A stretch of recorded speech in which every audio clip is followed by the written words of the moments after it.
প্রথমবারের মতো রাশিয়ার বিমান ঘাঁটিতে নতুন প্রজন্মের সুখোই Su-57 যুদ্ধবিমানে হামলা চালানোর দাবি করেছে ইউক্রেনের সেনাবাহিনী।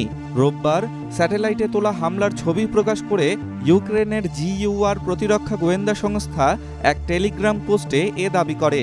তবে কিভাবে Su-57 যুদ্ধবিমানে আঘাত করা হয়েছে বা ইউক্রেনীয় সেনাবাহিনীর কোন ইউনিট এ অভিযান পরিচালনা করেছে তা বলেনি সংস্থাটি।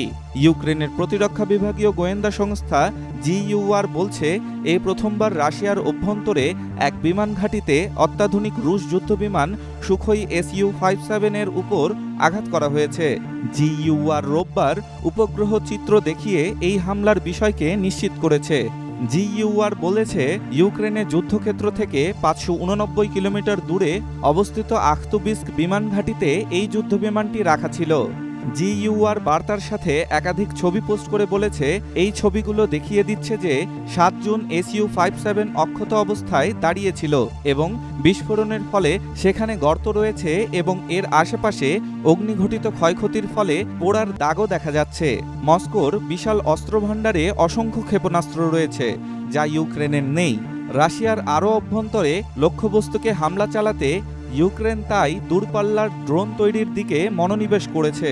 ফাইটার বম্বার হিসেবে পরিচিত রাশিয়ার জনপ্রিয় যুদ্ধপন্থী সেনা ব্লগার বলেছেন, Su-57 এর উপর হামলার খবরটি সঠিক এবং একটি ড্রোন এটিকে আঘাত করেছে।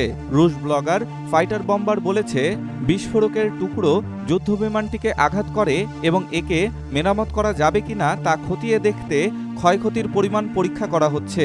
তিনি বলেন, বিমানটিকে যদি মেরামত করা সম্ভব না হয় তাহলে এটাই হবে Su-57 এর প্রথম যুদ্ধজনিত ক্ষতি। রাশিয়ার রাষ্ট্রায়ত্ত সংবাদ সংস্থা RIA নভোস্তির সামরিক প্রতিনিধি আলেকজান্ডার খারচেঙ্কো এক বার্তা পোস্ট করেছেন, যেটা সরাসরি হামলার বিষয়কে স্বীকৃতি দেওয়া হয়নি, তবে সামরিক বিমান রক্ষার জন্য প্রয়োজনীয় হ্যাঙ্গারের অভাবকে নিন্দা করা হয়েছে।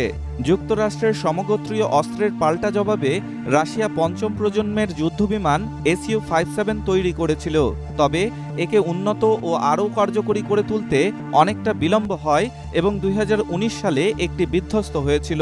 এই বিমানের প্রস্তুতকারকের বক্তব্য অনুযায়ী 2022 সালে এই যুদ্ধবিমানের ধারাবাহিক উৎপাদন শুরু হয়।